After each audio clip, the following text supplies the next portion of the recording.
ஈரானின் எரிசக்தி கட்டமைப்பை தாக்குவோம், டிரம்ப் கடும் எச்சரிக்கை. அமெரிக்க ஜனாதிபதி டொனால்டு டிரம்ப் ஈரானுக்கு எதிராக கடுமையான எச்சரிக்கை விடுத்துள்ளார்.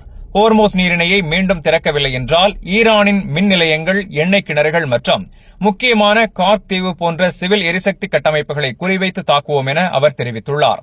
இந்நிலையில் இஸ்ரேலின் வடக்கு நகரமான ஹைஃபாவில் உள்ள பசான் எண்ணெய் சுத்திகரிப்பு ஆலையில் ஏவுகணை தாக்குதலுக்கு பிறகு தீ விபத்து ஏற்பட்டதாக தகவல்கள் வெளியாகியுள்ளன. மேலும் இஸ்ரேல் நடத்திய தாக்குதலில் ஒரு ராணுவ சோதனைச் சாவடி குறிவைக்கப்பட்டதில் ஒரு சிப்பாய் உயிரிழந்ததுடன் பலர் காயமடைந்துள்ளதாக லெபனான் ராணுவம் தெரிவித்துள்ளது. இதற்கிடையில் குவைத்தில் உள்ள மின்சாரம் மற்றும் உப்பு நீக்க நிலையம் மீது ஈரான் நடத்திய தாக்குதலில் இந்திய தொழிலாளி ஒருவர் உயிரிழந்ததாக குவைத் அதிகாரிகள் உறுதிப்படுத்தியுள்ளனர். வளைகுடா நாடுகள் பல இடங்களில் ட்ரோன்கள் மற்றும் ஏவுகணைகளை தடுத்து நிறுத்தியதாகவும் கூறப்படுகிறது. அதே நேரத்தில் அமெரிக்கா இஸ்ரேல் கூட்டு தாக்குதல்கள் ஈரானின் தப்ரீஸ் நகரில் உள்ள பெட்ரோ கெமிக்கல் ஆலையை தாக்கியுள்ளதுடன் தெஹ்ரானின் சில பகுதிகளில் மின்சாரம் துண்டிக்கப்பட்டுள்ளது.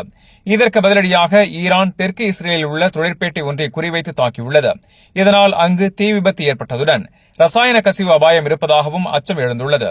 போரின் தீவிரம் நாளுக்கு நாள் அதிகரித்து வரும் நிலையில் உயிரிழப்புகள் மற்றும் காயமடைந்தவர்களின் எண்ணிக்கை தொடர்ந்து உயர்ந்து வருகிறது. இந்த செய்தி உங்களுக்கு பயனுள்ளதா இருந்தா வீடியோவை லைக் பண்ணுங்க, உங்க கருத்தை கமெண்ட்ல பதிவு பண்ணுங்க. மேலும் வளைகுடா மற்றும் உலக செய்திகளை உடனுக்குடன் பெற Gulf 360 நியூஸின் தமிழ் சேனலை சப்ஸ்கிரைப் பண்ண மறந்துடாதீங்க.